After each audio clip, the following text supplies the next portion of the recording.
আসসালামু আলাইকুম ওয়া রাহমাতুল্লাহি ওয়া বারাকাতুহু। প্রিয় ভাই ও বোনেরা, আমরা সবাই চাই আমাদের ঘরে থাকুক আল্লাহ সুবহানাহু ওয়া তাআলার রহমত, বরকত আর শান্তি। কিন্তু অনেক সময় নিজের অজান্তেই এমন কিছু কাজ করে ফেলি যার ফলে ঘর থেকে রহমত উঠে যায়, বরকত কমে যায়। আজ আমরা জেনে নেব কি করলে ঘরে রহমত ও বরকত আসে আর কি করলে তা উঠে যায়। সর্বপ্রথম যে বিষয়টি বলা হয়েছে, 5 ওয়াক্ত নামাজ প্রতিষ্ঠা করা। যে ঘরে নামাজ আদায় হয় না সে ঘর অন্ধকার ঘরের মতো। রাসূলুল্লাহ সাল্লাল্লাহু আলাইহি ওয়াসাল্লাম বলেছেন, তোমাদের ঘরগুলোকে কবরস্থানে পরিণত করো না, সেখানে কিছু নফল নামাজ পড়ো। দ্বিতীয় নম্বরে বলা হয়েছে, যে ঘরে কোরআন তেলাওয়াত হয় সে ঘরে নাজিল হয় সাকিনা, শান্তি, রহমত ও ফেরেশতারা। 3 নম্বরে বলা হয়েছে, পর্দা রক্ষা করা ও গুনাহ থেকে বিরত থাকা। গান বাজনা, বেহায়াপনা, হারাম ছবি, টিভি সিরিয়াল এসবের কারণে ঘরে বরকত উঠে যায়, এগুলো থেকে বাঁচতে হবে। 4 নম্বরে বলা হয়েছে, হালাল রিজিক ও পরিশ্রমের উপার্জন। হারাম উপার্জনে বরকত থাকে না।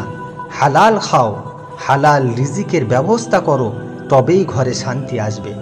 এবং 5 নম্বরে যেটি বলা হয়েছে সেটি হচ্ছে আত্মীয় স্বজনের হক আদায় করা ও সদ আচরণ তাদের সাথে করা। যে ব্যক্তি আত্মীয়তার সম্পর্ক বজায় রাখে আল্লাহ সুবহানাহু ওয়া তাআলা তার জীবনে বরকত ভরপুর করে দেন।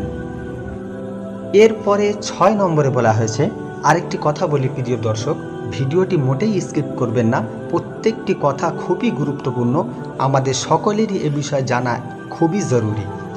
তো 6 নম্বরে বলা হয়েছে, দোয়া, জিকির ও ইস্তেগফার পড়া।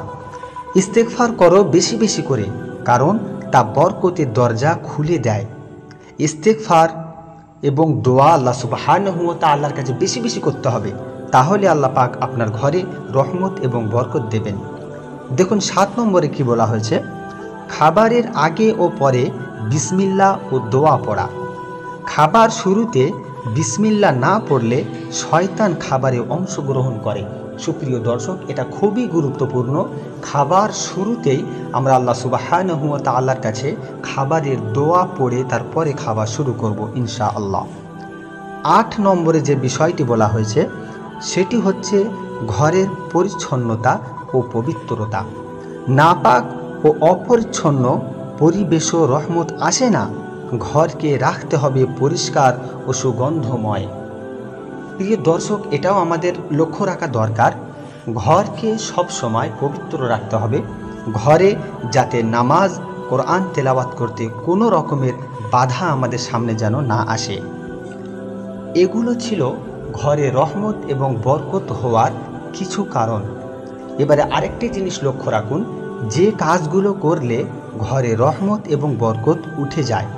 দেখুন কিতাবে কি বলছে, যেসব কারণে ঘর থেকে রহমত এবং বরকত উঠে যায় তার মধ্যে 1 নম্বরে বলা হয়েছে, হারাম উপার্জন ও হারাম খাওয়া। আমাদের মাঝে বহু মানুষ এমন দেখা যায় যারা হারামে অভ্যস্ত হয়ে আছে, হারামটাকে ছাড়তে পারে না।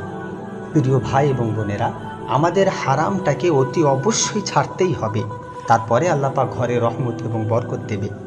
2 নম্বরে রহমত এবং বরকত না হওয়ার কারণ যেটা, সেটা হচ্ছে গান বাজনা, টিভিতে অশ্লীলতা দেখা। ঘরের মধ্যে কোনো রকমের শরিয়াতের বিধানের বাইরে, শরিয়াত যেটাকে নিষিদ্ধ করে, ইসলাম যেটা অপছন্দ করে, সেই সমস্ত কাজগুলো ঘরের ভিতরে করা যাবে না। 3 নম্বরে বলা হয়েছে, নামাজ ফেলে রাখা, অর্থাৎ নামাজকে না পড়া। যে ঘরে নামাজ পড়া হয় না সেই ঘরে আল্লাহ পাকের বরকত এবং রহমত কখনো হবে না। 4 নম্বরে বলা হয়েছে, কোরআন তেলাওয়াত না করা। যে ঘরে কোরআন তেলাওয়াত হয় না সে ঘরেও ঠিক আল্লাহ সুবহানাহু ওয়া তাআলার রহমত এবং বরকত কখনো হতে পারে না। 5 নম্বরে বলা হয়েছে, ঘরের নারীদের পর্দাহীনতা। যে ঘরের নারীরা পর্দা করে না, পর্দাকে পছন্দ করে না, আল্লাহ সুবহানাহু ওয়া তাআলা সে ঘরকেও পছন্দ করে না। অর্থাৎ যে ঘরের নারীরা পর্দাবিহীন, আল্লাহ সুবহানাহু ওয়া তাআলা সে ঘরের রহমত এবং বরকতকে উঠিয়ে নেন। 6 নম্বরে বলা হয়েছে আত্মীয়তার সম্পর্ক বিচ্ছিন্ন করে দেওয়া। প্রিয় ভাইরা আমার, আত্মীয়দের সাথে সম্পর্ক বজায় রাখতে হবে, তাদের সাথে সুসম্পর্ক রাখতে হবে, তাদের সাথে ব্যবহার আচরণ খুব সুন্দরভাবে করতে হবে। তাহলে আল্লাহ সুবহানাহু ওয়া তাআলা আপনাদের ঘরে রহমত এবং বরকত দিবেন।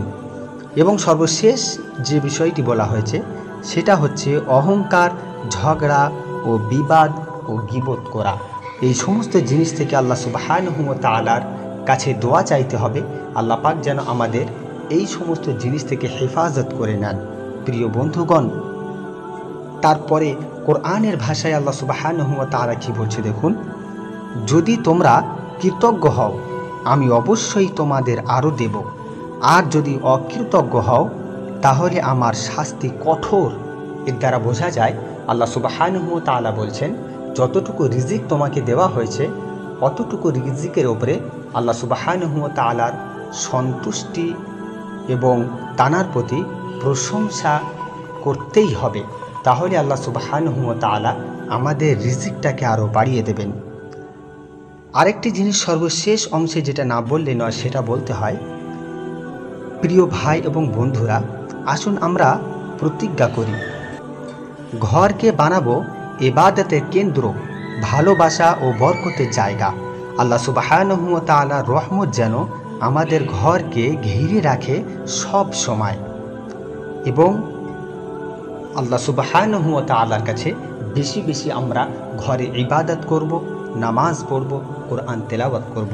আল্লাহ সুবহানাহু ওয়া তাআলা আমাদের যতটুকু শোনালেন এর প্রতি আমল করার তৌফিক দান করুন। প্রিয় বন্ধুগণ, যদি ভিডিওটা ভালো লেগে থাকে তাহলে আল্লাহর রাস্তায় দ্বীনের জন্য আরও মুসলমান ভাইদের মাঝে ভিডিওটি শেয়ার করে দেবেন। আসসালামু আলাইকুম ওয়া রাহমাতুল্লাহি ওয়া বারাকাতুহু।